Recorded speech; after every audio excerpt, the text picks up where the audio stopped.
It's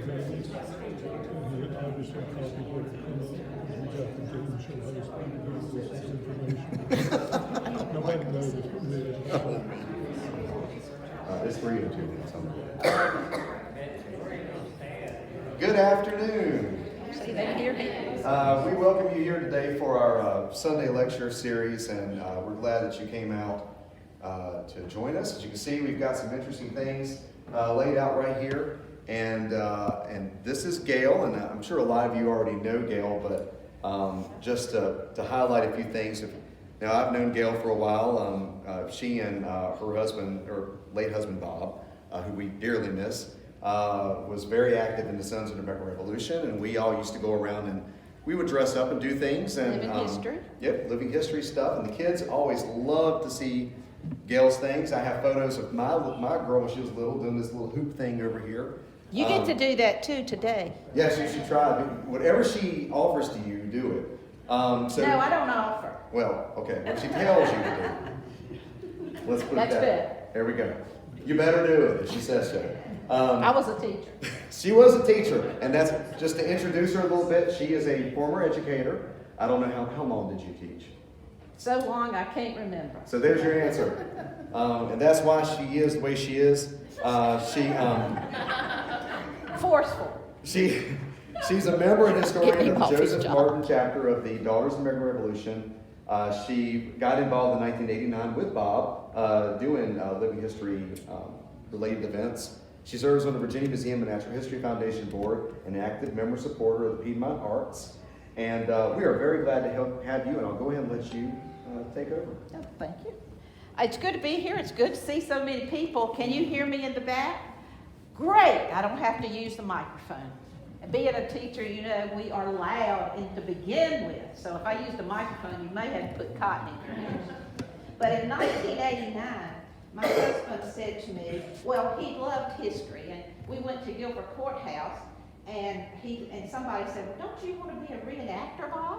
And he said, oh, I don't know. Gail, what do you think? I said, oh, Bob, go ahead and you do. You be a reenactor, that's fine. I should have realized that the Revolutionary War was a family war. The families went with the soldiers, many of them. So guess what? Gail and our daughter Rebecca went with Bob to start reenacting, and that's how this all got started. And Rebecca used to say, I know more about the Revolutionary War than a kid my age ought to know. She was 7 years old.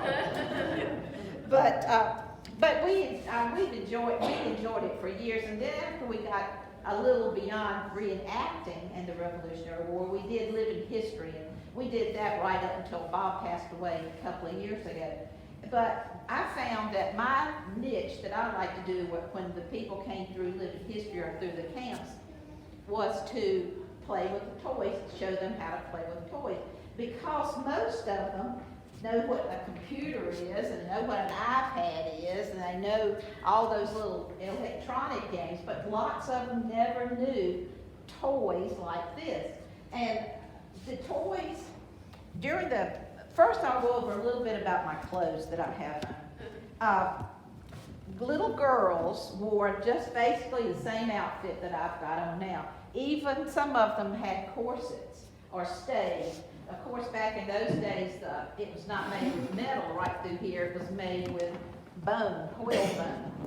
And there is even in a museum can you hear me okay back there? Even in a museum in England, there is a corset that fits a baby. They thought it was good for posture. Well, it is good for posture. You should try driving a car in this corset because you can't turn to look. You have to be sure you're looking in your mirrors. But this is called a short gown, even though you say, oh, that's a jacket. It's called a short gown. The outside skirt, I didn't bring another one. The outside skirt is the petticoat, and the underneath part is a chemise. And little boys wore this chemise until they were like 4 years old. And one of the reasons they did it is they thought that it kept them from crawling too soon. And you know, if your baby's not crawling, you can keep up with them a lot easier. So they thought keeping them in a chemise like this would slow them down. They all wore stockings, and stockings, now this is an adult size stocking, but the children's are long also. Then you'd have to wear a garter. Whoops, see, I can't bend over. You have to wear a garter to hold them up. And garters for women and for little girls came in really pretty ribbons, or you could just, or leather for men. They'd have them made out of leather. Everybody carried a haversack. Children, adults, haversack. This was a well-used haversack. Haversacks, they could carry anything they found. Children would learn to play with things on the outside, and if they found rocks that they liked, down in the haversack it would go. If Mom gave them a piece of bread to eat on for the rest of the afternoon, down in the haversack it would go. So haversacks were like the original crossbody bags, because you can wear them across your body, and that's the way you did. You got things from one place to another. Now on my head, this is a mob cap. Now mob caps came in all different kinds. Girls wore mob caps. Lucky boys, you didn't have to wear a mob cap, because we didn't think we should wash our hair back in the colonial times, because the bad things might come out if we washed our hair, so we couldn't wash it. Here's another style of a mob cap, and this reminds me of a baker's cap, but this is another style. Usually they were made out of linen. We had one for Rebecca, and hers was so tiny because she was only 7 years old, but it fell apart because it was made of linen. It just wore out. I brought this. This was one of the things Revolutionary War men wore. This is a hunting frock, and it's made out of heavy, I think this is, I'm not sure what it's made out of, but I brought that because when one of the men would get rid of it, it could become a coat for the wife or whoever, or children. When they started in the colonial times, they didn't have a lot of toys. The oldest person would get the new toy, and then it would be passed down. So if you were the oldest, or the older of the two, you got the new toys, and then the other children got the old ones, the ones that were passed down. But they didn't have a lot of time to play, because I'm dressed as just your average person, not as one of the richer colonial type people. And so they would have to help, children would have to help pick up rocks or sticks, but most of their games were games that helped teach them responsibility, getting along with others, having, and skills that would help them. Like when I get ready to go over the games, and you get to play, that you'll see that a lot of them were things to help them learn to do the things they had to do. Before I get into that, I want to tell you one more thing. Let me find where I put it. If I weren't a poor person or just living on a regular farm, if I were George Washington, for example, and it was time to have a party. Now you may want to, I've got this recipe for you. You probably want to take it home with you, because it's for George Washington's eggnog. Here you go. Most of you you'll be saying, oh, can't wait to get home. 1 quart of cream, 1 quart of milk, 1 dozen tablespoons of sugar, 12 eggs, 1 pint of brandy, 1/2 pint of rye whiskey, 1/2 pint of Jamaican rum, 1/4 pint of sherry. You mix the liquor first, then you separate the yolks and the whites of the eggs. You add the sugar to the beaten yolks, mix well. Add the milk and the cream, slowly beating. Beat whites of eggs until stiff and fold slowly into the mixture. Let set in cool place for several days. This is the part you'll like. Taste frequently. But that's his recipe. And if you'd like to take it with you, I have copies. I also have Martha Washington's pound cake. It weighed 10 pounds. So it's on there too. So if you would like one of those when it's over, you can come up. All right. One thing that boys and girls, they had a lot of nursery rhymes that we even have today. And one of them is, if you remember, but they've lost their meaning as far as what they really did mean. And one of them is, Jack be nimble, Jack be quick, Jack jump over the candlestick. Well, when I was a little girl and I'd read my nursery rhyme book, you know, there's a little tiny candlestick with a little flame coming up, and Jack could jump right over that candlestick very easily. Well, the candlesticks they were really talking about, and I don't have an example of one, except I can kind of give you when they made candles, they had two parallel things and then a bar across, and they'd hang the candle over to drip. And this is what they were jumping over, not a little bitty candlestick, a tall candlestick. It's one of the richest. Well, they weren't on fire, so but I'm sure if they knocked one of them over, their mother gave them a good spanking. And another one is, and this one I never understood when I was younger, and I hope you remember it. Lucy Lockett lost her pocket. Sally Fisher found it. Not a penny was there in it, just a ribbon round it. I thought, how in the world could somebody lose their pocket? But during the Revolutionary War, or during colonial times, and I don't have, dresses didn't have pockets. They tied around the waist, and they had one little slit. And they'd wear the pocket around their waist. And so it was tied with a ribbon, and she could lose it. But this one is a screen print, and this is just a plain pocket. And if you go to any museums or go to any reenactments, you can see some really fancy embroidered pockets, and they're beautiful. I like this one, but it's not as fancy as some of the ones you can get.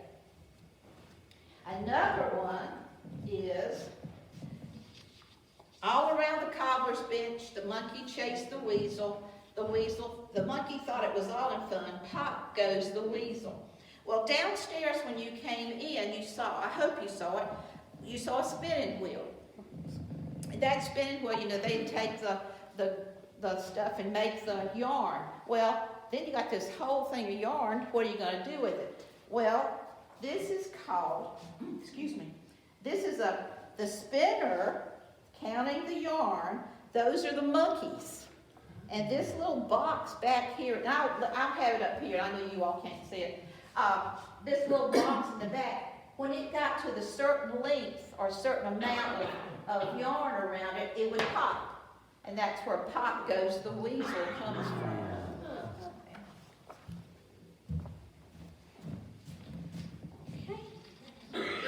They love tongue twisters. This is when you get to help me out. Now, if you really don't want to, I won't hand it to you. But if you really want to, or you can't say no to me, you get one. Too bad she knows me. Let's see, who else could get one? I'll give you a chance to read it a little bit. Oh, look here. All right, Debbie, can you stand up? This is real good. The skunk sat on a stump and thought the stump stunk. But the stump thumped, the skunk stunk. That was good. I can't do that good myself. Bluebirds bring bright berries. See, that was not too hard. All right. Have to do it 3 times. That's true, you have to say it 3 times real fast. Oh, better wet my whistle. It's okay. She sheared 6 shabby sick sheep. See, that was pretty good. Say it 3 times. 3 times. But that's the way they had fun. You know, they didn't have TV, so they made up riddles. Another thing they had was, they liked riddles. Now, I'm not gonna hand out cards this time. I'm just gonna ask you what they are. What flies up but is always down? Feather. That's it? Goose feather. I don't have a prize for you, I'm sorry. And she's not a plant. When is a boy most like a bear? Don't you answer it, you know the answer. I can't remember. When he's barefoot. What kind of room is not a house? Mushroom. Now the next one you'll probably get there easier. What has teeth but cannot eat? Salt. A comb. What has a tongue but cannot talk? Shoe. See, I told you these were easier. What has a mouth but cannot I said what has 3 feet but cannot walk? Yardstick. What falls down but never gets hurt? Snow. So they had, you know, with the fires, they didn't have electric lights, so they didn't have a lot of things to do like that. So now a lot of the games were gender specific, but a lot of them were not. Now the tops are one, they date back to about 2000 BC, and the most used top was this one, and it's the spinning top, and you put the yarn around it. And I'm not going to ask anybody to do this because I about killed myself one day. I hit myself in the head with it. And you wrap it around like this, and then you take it and you throw it out and you spin it. After this is over, I hope somebody will come up and do it, because I've had people at some of when we're doing living history, these little kids will come by and do it, and I'm saying, oh, that's really good. I wish I could. And the one that's the easiest is just the spinning top, and it just spins just like, I think I probably had something like this when I was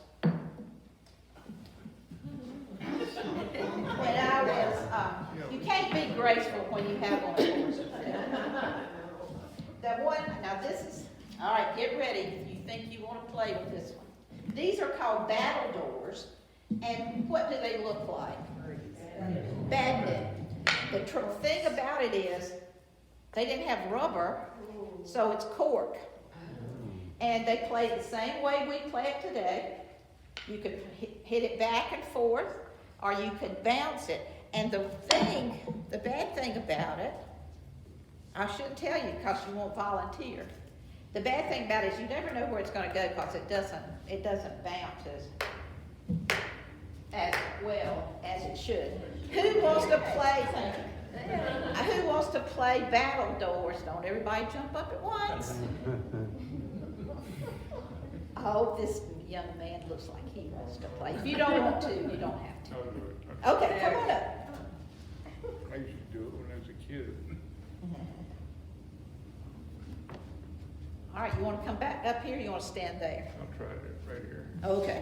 All right, here you go. Now you're going to hit it to me and you're going to bounce it up and down. Try it. See, it doesn't bounce like, you have to hit it harder than you do with a ball. See? There you go. It was like a game of battle doors. Game one. A game of battle doors. Would you like to have a game with me right up here? Come out to me right here. Oh, okay. All right. See, you should never sit on the front when I'm in front of you. You've learned your lesson. I have, yes. All right. Well, that was good. I couldn't even You hit mean it. you mean I won? You did. You gotta do it nice. Oh, okay, here we go. Watch out, Peter. It won't hurt his feathers. Oh, Ah, very good. When we finish, if you want to come up and play with these, I mean, feel free to. I have sanitized them from the last time I let children play with them. But you should see during living history events, you should see how the kids, you know, they're not used to some of these games, and their eyes just get really big. Another game was 9 pins, and you played it the same way as we play bowling now, except it's 9 pins. You get 2 balls, and you roll it twice. You keep up with your score, and when the first one that gets 31 points wins the game. But it's played just like it, but it's small like that. They could play it on a table. They could play it out in the I'll hold it up. They could play it out in the yard, wherever. Jump rope. Now here again, back in colonial times, jump rope was only for boys. Girls couldn't play jump rope right at first. It wasn't ladylike. And boys did it as competition. But then finally, I guess some forward-thinking young lady said, I'm going to jump rope. And just so you didn't show your ankles, you could jump rope. So, and that's when they started doing the competitive, you know, the rhymes about, I like boys, boys like me, and you know, how many kisses did you get, and stuff like that. But it was played they jumped rope just like us, except girls couldn't play it first. Cats in the Cradle. This is one of the oldest string games, and it starts with 6 feet of wire. I remember in grade school, the people could they could make teacups. The closest I ever got was doing what I'm getting ready to do right now, if I can even do it now. The closest I ever got was not that.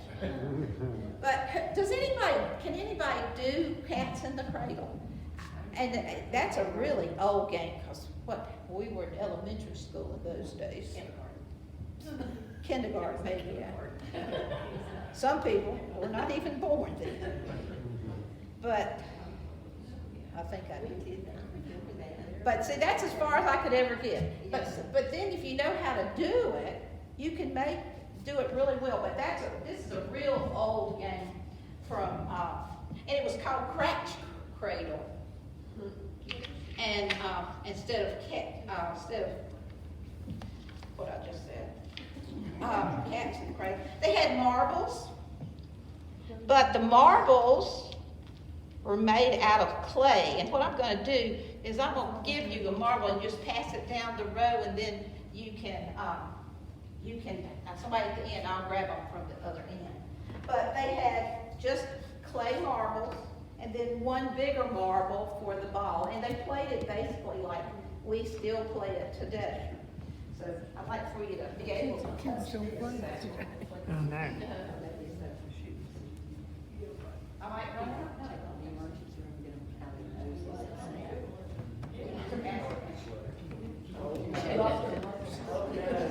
it's called,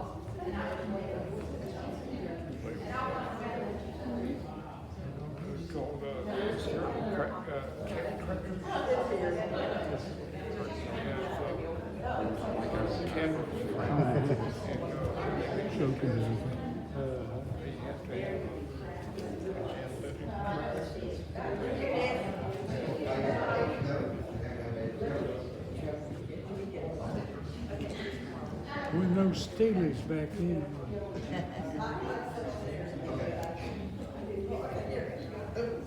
All right. That thing. Put that in a slingshot. Are these clay that has been fired, or do they? I'm sure they've been fired. And Well, that one's big. Oh, thank you. All right. Now, they had dice, and the dice were so back in, let's see, back in the early 900 BC, there were dice. And in the really ancient times, they were such a big game that the academies taught games, dice games, and the people who made dice formed their own guilds. So that's how big it was back in ancient, let me be sure I get it right, the Middle Ages. That's how important it was. Now, during the Revolutionary colonial period, it was such a big game also that the soldiers would take their musket balls and hammer them into dice. So that was a big game too. And if you, there you go. So I don't know what my time is because I don't have my watch on. They had jacks, and they were first made from the bones of the knuckle bones of animals. And so that's the reason sometimes you'll hear them called knuckle bones. They had wooden ones, but when you played jacks, I was pretty good at jacks, but my ball would always bounce. You didn't have a bouncing ball, you had a wooden ball. So you had to throw it up, get the jacks, and catch the ball because it wouldn't bounce. And I think that may have been one of the ways we played it when I was little, but I'd always let it bounce. But they couldn't let it bounce. They had wooden ones, and then later on, they went to the metal ones like we have now.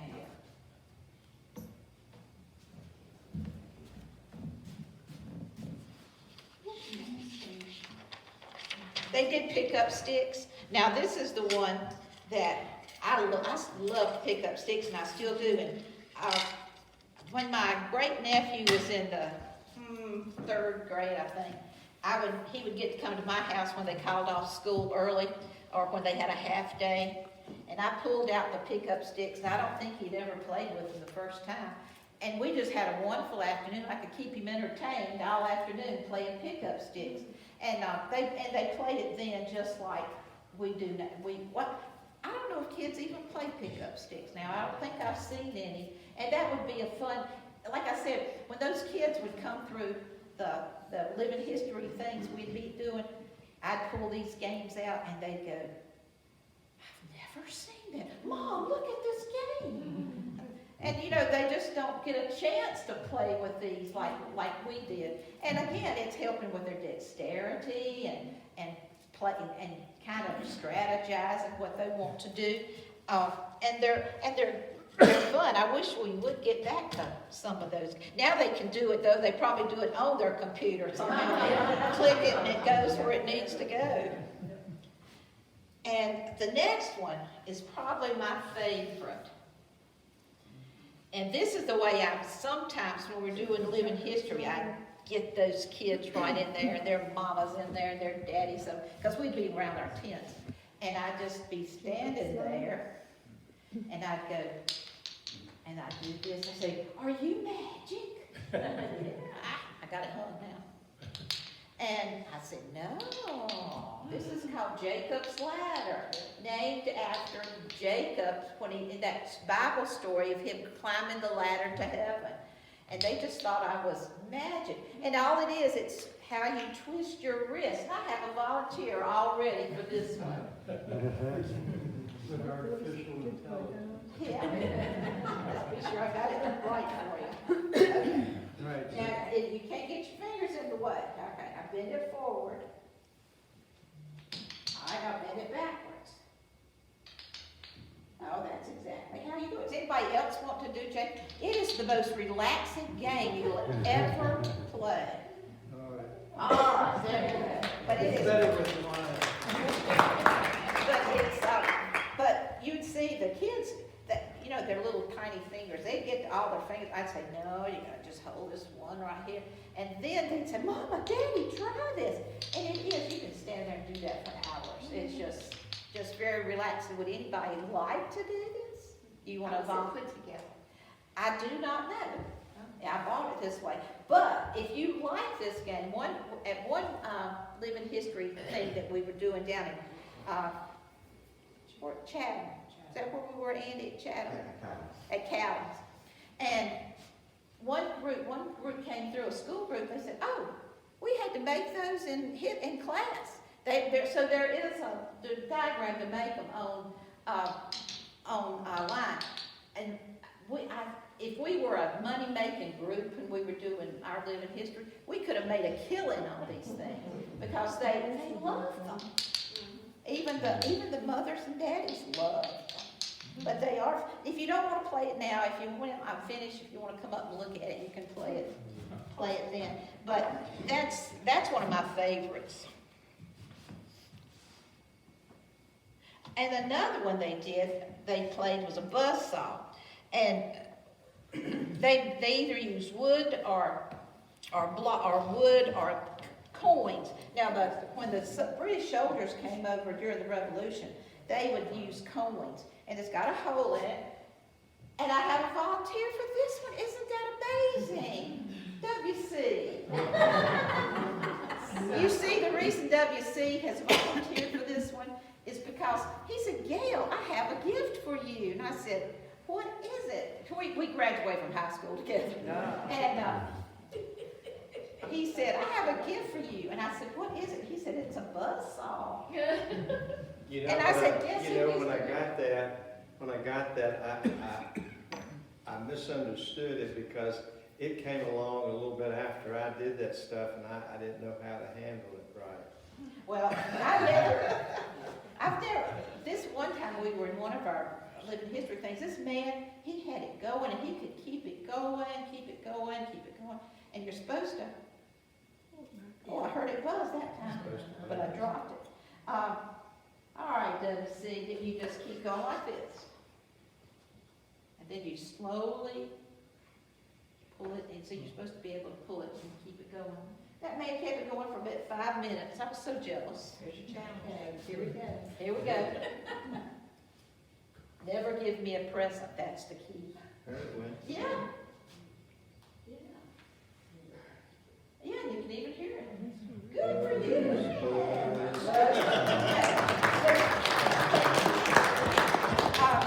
What little boys would like to do with this? Can any of you little boys guess what they like to do with it? If they were behind a little girl. It gets caught in their hair. Yeah, they'd like to get little girls' hair caught in it. That was their way to flirt, I'm sure.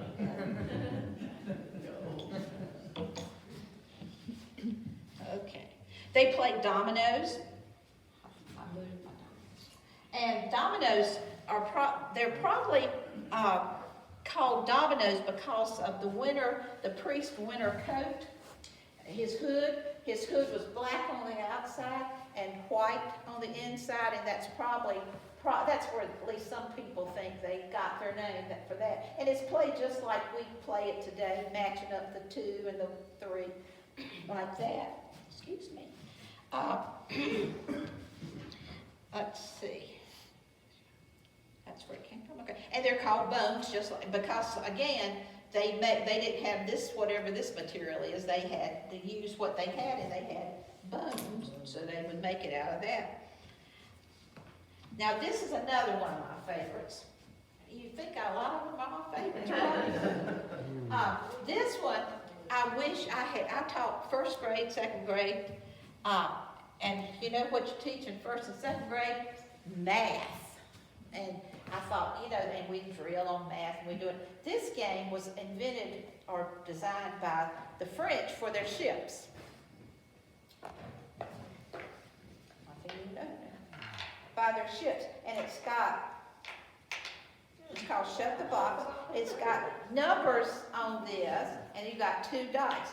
Now, can you think why it's a box if you're on a ship and it's got dice? If you're playing this, or if you're playing anything, and if it's a big wave, you might ruin your game, but you roll the dice. All right, I got a 5 and a 4. So what I do is I find out all the ways, my combinations of 9. All right, so a combination of 9, give me one. 3 and 6. 3 and 6, okay. 1 and 8. 1 and 8. 4 and 5. What? 4 and 5. 4 and 5. 7, 2. 7 and 2. I have, and a 9. All right, so the box. But they'd see, you'd get a score, you'd want the lowest score. You didn't want the high score, you wanted to close as many as you could. And they would play for a determined amount of time or a determined amount. I have to, and of course, you have to be very careful where you move. This game, called quoits, it was played I'll get that in a minute, played in the original Olympics. It's a toss game, and they could play it outside. This is a tabletop quoits, and you underhand it, you toss it and catch it that way. And when they played outside, it got to be very expensive if you had to do it this way, you know. Or they had to make it out of, they could put 2 sticks up. This is one they could make themselves. They could put 2 sticks up and make this is the hop and these are the rings. They could make this out of a vine or something and they could play it. But what do you think finally they thought to use? Horseshoes. So this is the original horseshoes before they started playing horseshoes, because you play it the same way. It's called quoits.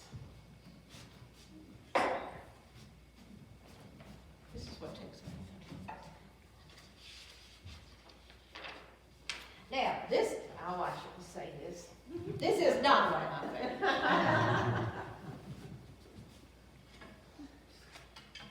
And if you've ever been to Williamsburg, you've seen kids playing with these out on the green all the time. I think we should do this at Kingsville. This would be good. But you roll the hoop, but I bet you, most of you, because I did too, most of you think that you get it from the inside. Well, no, you trundle it from the outside, not the inside. And this is another one. When the kids loved it. They just thought it was the most fun. And it's not easy to do unless the ground is flat. And we were on a rocky little driveway thing, and it was not easy, but we've chased these hoops all over down there. Anybody want to roll a hoop? I'm not going to make anybody.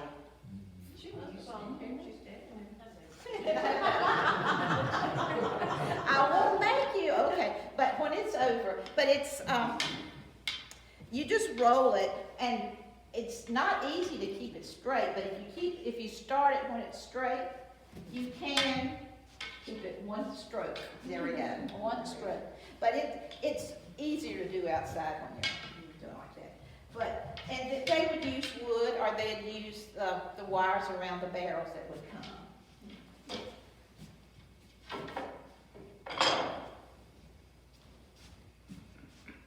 They had board games, and they had a game called Jackpot. And they would be homemade, you couldn't go out and buy them. And Jackpot, you'd have a die, and you'd roll the die, and whatever number, you'd put one of your tokens on that number. And the object of the game is to get everybody else's tokens, or the second person's, or however many is playing. And if there's ever 3, then you get to take all those tokens. So that's the way they play that game. Roll the dice, put your token here, then if there were 3 on it, you get to keep it. But that's called Jackpot.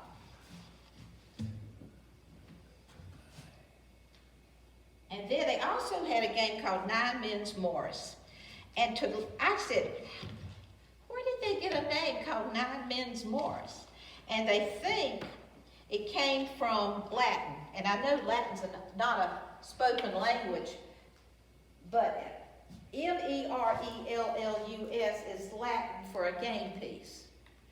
And so maybe so as the years went by, it became Morris instead of Merellus. Does anybody speak Latin in here? And then Miles is Latin for a soldier. So they think probably it's just over the years it became 9 Men Morris. And the way they played that game, and it reminds me, I don't know if any of you played it when you were younger, you know the game where you put dots on a page and you tried to make squares and you capture the squares? It's played a lot like that, when you try to get 3 in a row, and they were called meals, and you try to get 3 in a row, and then you could take one of the other person's, this is just like it, it's just bigger, one of the other person's game pieces. They had a lot of games. Nobody would have had this many games at one time.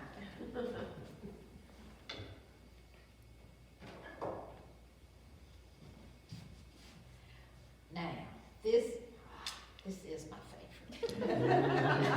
I'm not kidding, this one really is my favorite. This is called Graces. Boys didn't play Graces at first because they didn't want to be graceful, they wanted to be boys. But girls, that's one of their things they were supposed to be brought up to be, is graceful. How they were graceful in a course that I'll never know.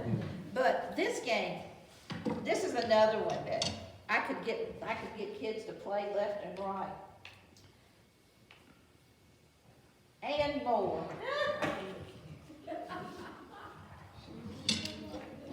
See, now nobody wants to know me anymore if they come along. There's guys. All right, come on up here, it's gonna take a little bit. All right, we're just gonna play with one, okay? Okay. And what you do is you cross them like this, you see? Yeah. All right, and I'm going to toss it, and you keep them crossed, and you're gonna catch it. You pull them apart. Yeah, but you don't pull them apart, I do, until you get ready to throw it. I pull them apart, and you catch. Okay. All right, now, Suzanne, will you come up here and hold this and see if you can catch it, and I'll help her throw it. See, I know Suzanne too, poor Suzanne. All right, you just hold it just like this, and that's right, that's the way you hold it, back up. Usually you're a few feet apart, and what you're gonna do is you're gonna toss it up, and throw it, you're gonna pull them apart in it. And it'll come off? Well, if you toss it, it will. Okay. Okay, up, and see? Oh,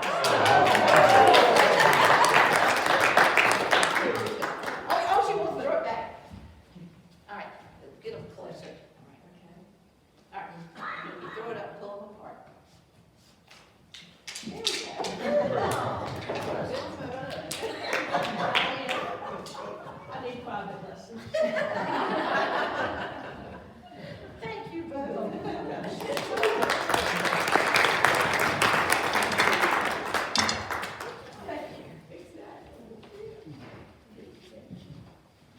Now, they also had dolls. Now, if they were the rich, I'm sure George's stepchildren would have had dolls made with glass faces. I mean, you know, ceramic faces and pretty eyes.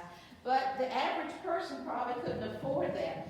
So they had several different kinds of dolls. They had this doll. This doll was my first toy. Well, it was my daughter's first toy. And I think my apron's made out of this. Anyway, this one's just a painted on face. It's wooden. It's put together with just some cord.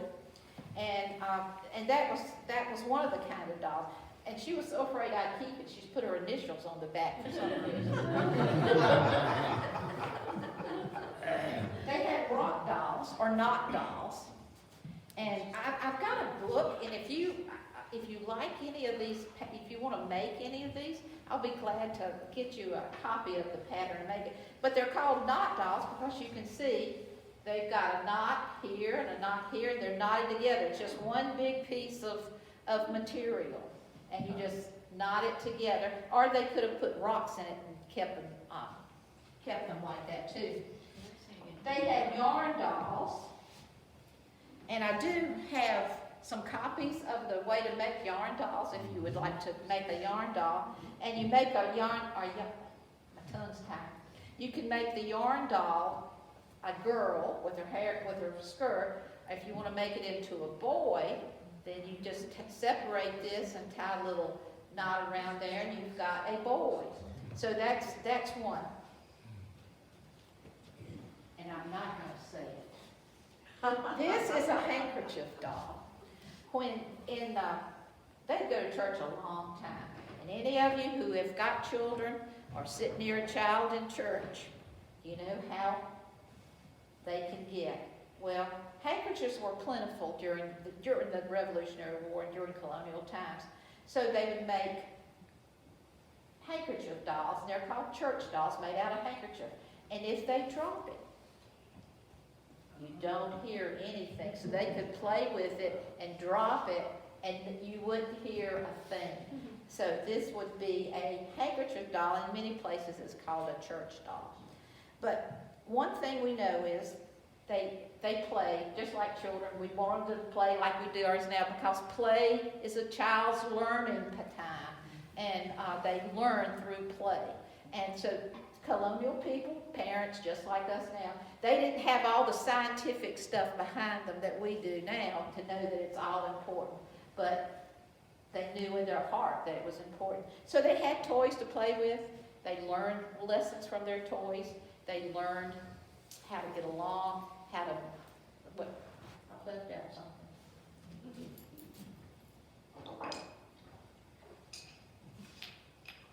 This is called, and the reason I think I remembered I left it out, is this is called Bilbo Catcher. And Bilbo, excuse me, means sword. And they say that they think this was, they like to play with this, and it was kind of like a sword. And this is where they were learning some skills, you know. And you've probably seen this before. We were in Fielddale at one of our first, when Fielddale did their first festival. This little boy came to our little encampment. I didn't think I was ever going to get it away from him. He could do it too. I mean, he just kept doing it over and over. I did this morning. I did practice this one. And I got it this morning. And what your object is to get it to stay in that little cup and ball. I got that close, but this morning I did do it. I'm not going to do it today.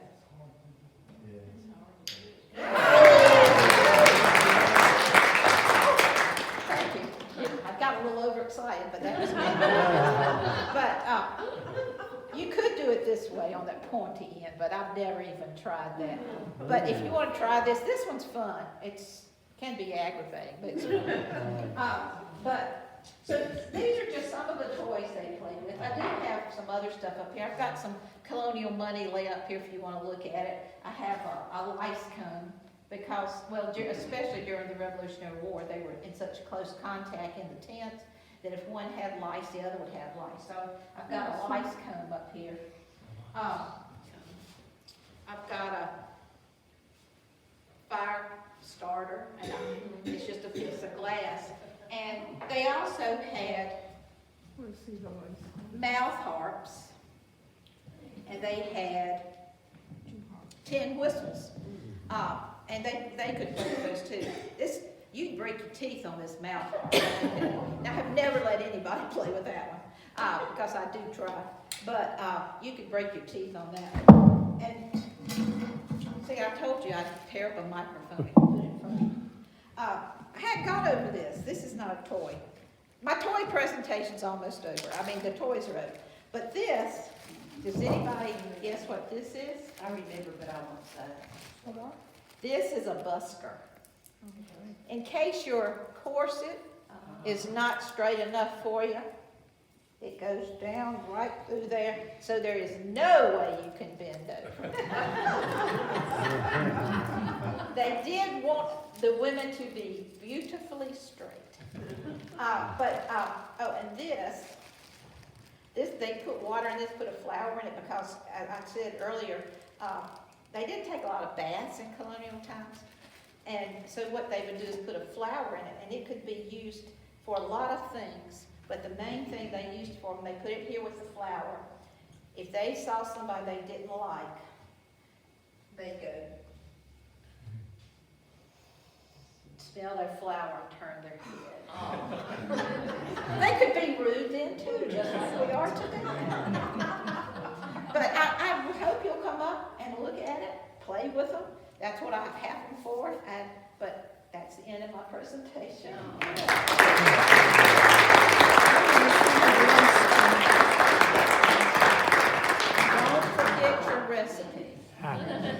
wonder when the yo-yo came into. Let me think. I have it written down. Well, come on up and look at them. Feel free.